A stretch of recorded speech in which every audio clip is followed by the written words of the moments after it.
मध्ये टॉप 9 घडामोडींचा आढावा घेणार आहोत। सध्या लॉकडाऊन लागणार ही अफवा पसरलेली आहे। दरम्यान ही अफवा असून मुख्यमंत्र्यांनी या संदर्भात महत्त्वाच्या सूचना केल्यात। पाहूयात त्याच संदर्भातल्या टॉप 9 घडामोडी। पंतप्रधान मोदींची सर्व राज्यांच्या मुख्यमंत्र्यांसोबत बैठक, व्हिडिओ कॉन्फरन्सिंगद्वारे ही बैठक।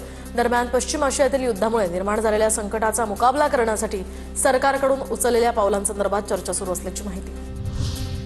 देशातील इंधन पुरवठ्यावरून केंद्रीय पेट्रोलियम मंत्री हरदीप सिंग पुरींची एक्सपोस्ट। प्रत्येक आव्हानांचा सामना करण्यासाठी आम्ही पूर्णपणे सज्ज। लॉकडाऊन लागणार ही अफवा, हरदीप सिंग पुरींचं स्पष्टीकरण। देशाकडे 60 दिवस पुरेल इतका तेल साठा, तर एका महिन्याच्या एलपीजी पुरवठ्याची पूर्ण व्यवस्था। इंधन टंचाई असल्याच्या अफवेनंतर आता केंद्र सरकारचं स्पष्टीकरण। अफवांमुळे पेट्रोल पंपांवर रांगा लावू नका, इतर देशांमध्ये शटडाऊन सारखी स्थिती, मात्र भारतात उत्तम मॅनेजमेंट। लॉकडाऊन लागण्याच्या अफवा पसरवणाऱ्यांवर फौजदारी गुन्हे दाखल होणार, मुख्यमंत्री फडणवीसांकडून स्पष्ट। लॉकडाऊन बाबत काही अफवा पसरवू नका, योग्य पद्धतीने युद्धजन्य परिस्थितीचा मोदीजी सामना करतायत, महापौर रितू तावडेंचं आवाहन। तर नागरिकांनी संयम बाळगावा, अफवांवर विश्वास ठेवू नये असंही आवाहन। मोदींना मुख्यमंत्र्यांशी बोलायला 27 दिवस का लागले? मुख्यमंत्र्यांशी चर्चेतनं काय निष्पन्न होणार आहे? राऊतांचा सवाल। तर मोदींनी देशाला पुन्हा एकदा रॉकेलच्या रांगेमध्ये उभं केलंय। रॉकेल वाटपावरून सुद्धा राऊतांची टीका। राऊतांच्या अफवांनीच रांगा लागतात, देशामध्ये टंचाई नाही, नवनाथ बन यांचं प्रत्युत्तर। तर मोदींचं नेतृत्व मजबूत, राऊतांचा अजेंडा अराजकतेचा, स्वतःचा पक्ष वाढत नाही, इराणला या ठिकाणी सल्ले देतात असाही टोला।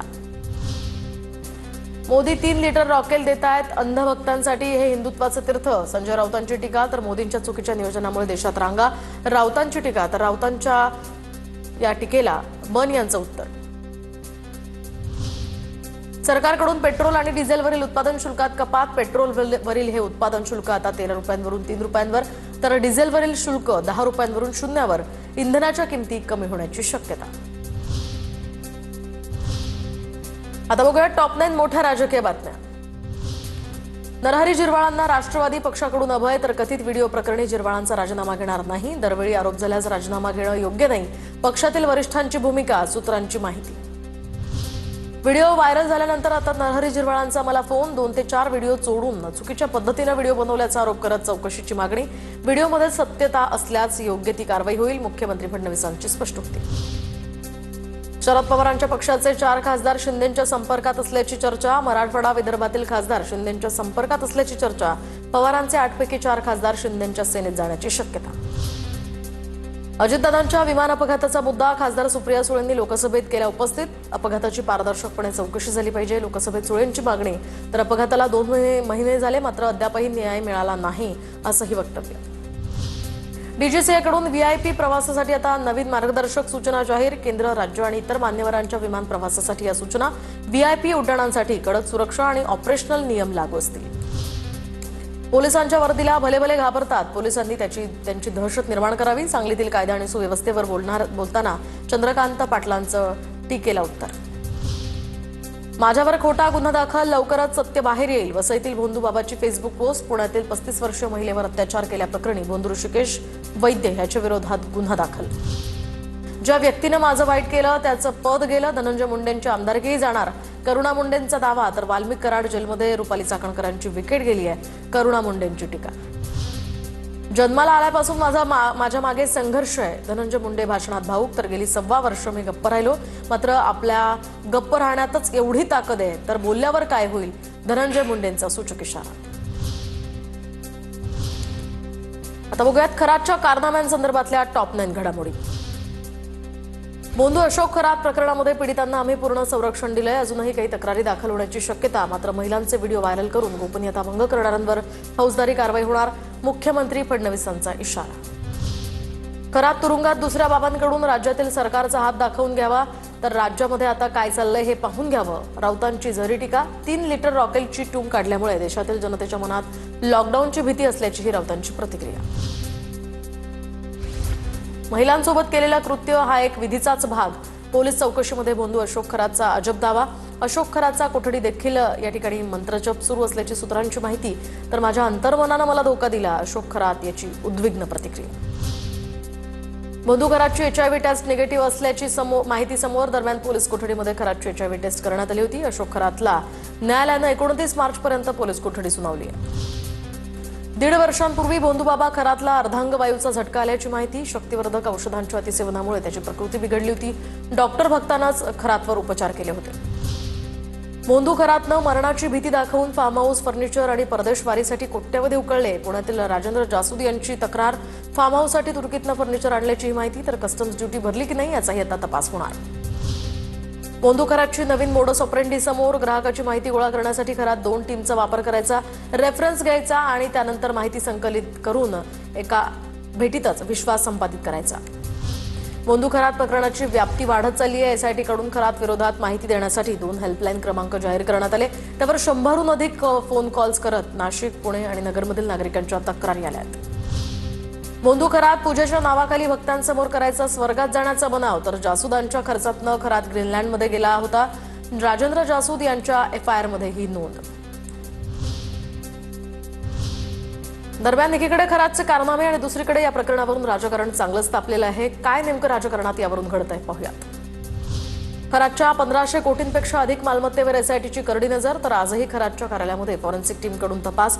खरातच्या ओकस कार्यालयामधील केबिनमध्ये छोटे स्पॉट, खरातच्या मालमत्तेचाही शोध सुरू. नाशिकच्या सातपूर पोलीस ठाण्यामध्ये खरात प्रकरणातील व्हिडिओ व्हायरल करणाऱ्यांवर आता गुन्हा दाखल. 6 जणांसह ग्रुप ॲडमिनवर गुन्हा. सिडको आणि सातपूर वॉलमन व्हॉट्सअप ग्रुपवर हा व्हिडिओ पोस्ट केला होता. अश्लील व्हिडिओ सोशल मीडियावर व्हायरल केल्याप्रकरणी हा गुन्हा. भोंदूबाबा अशोक खरात याचा पिस्तूल परवाना रद्द. शस्त्राचा गैरवापर झाला आहे का या संदर्भात शंका उपस्थित, तर जिल्हा प्रशासनाकडून परवाना रद्द करण्याची कारवाई. शंका उपस्थित झाल्यानं जिल्हा प्रशासनाकडून पिस्तूल परवाना आता रद्द. खरातनं उच्चपदस्थ महिला अधिकाऱ्यांना सुद्धा जाळ्यात ओढलं, तर एका बड्या अधिकाऱ्याची बायको सुद्धा खरातच्या जाळ्यात अडकल्याची माहिती. पोलिसांकडून या प्रकरणाचा तपास सुरू, तर दोन्ही महिलांचं लैंगिक शोषण झाल्याची सूत्रांची माहिती. अशोक खरात माजी खासदार हेमंत गोडसेंचं भविष्य सांगतानाचा व्हिडिओ समोर, तर हेमंत गोडसे लोकसभा निवडणुकीपूर्वी भोंदू बाबाकडे भविष्य बघण्यासाठी गेले होते अशी चर्चा. सुषमा अंधारे, रुपाली ठोंबरे आणि संगीता तिवारींनी नाशिक पोलीस आयुक्तांची भेट घेतली आहे. भोंदू अशोक खरात प्रकरणामध्ये रुपाली चाकणकरांनाही सहारोपी करण्याची यावेळी त्यांनी मागणी केली. सुषमा अंधारेंनी चाकणकर, केसरकर, अतुल सावे, हेमंत गोडसेंचे खरातसोबतचे फोटो दाखवले, तर रुपाली चाकणकर आणि केसरकरांच्या संशयास्पद उपस्थितीवर सुषमा अंधारे आक्रमक. शिंदे फडणवीस राज्यकर्ते आहेत, त्यांनी बुवाबाजीच्या नादी लागू नये. संविधानिक पदावर बसलेल्यांनी अशा गोष्टींपासून लांब राहिलं पाहिजे. खरात प्रकरणावरून संजय राऊतांची प्रतिक्रिया. खरात प्रकरणी राजकारण बाजूला ठेवून फडणवीसांना या ठिकाणी त्यांनी भूमिका घेतली. दाभोलकरांचाच वारसा फडणवीस पुढे नेत आहेत. सुप्रिया सुळेंचं भाष्य, तर सुळेंचं वक्तव्य संतापजनक आणि चिड आणणारं. सुळेंनी तात्काळ खुलासा करून याचं विधान त्यांचं मागे घ्यावं. हर्षवर्धन सपकाळांची यावर प्रतिक्रिया.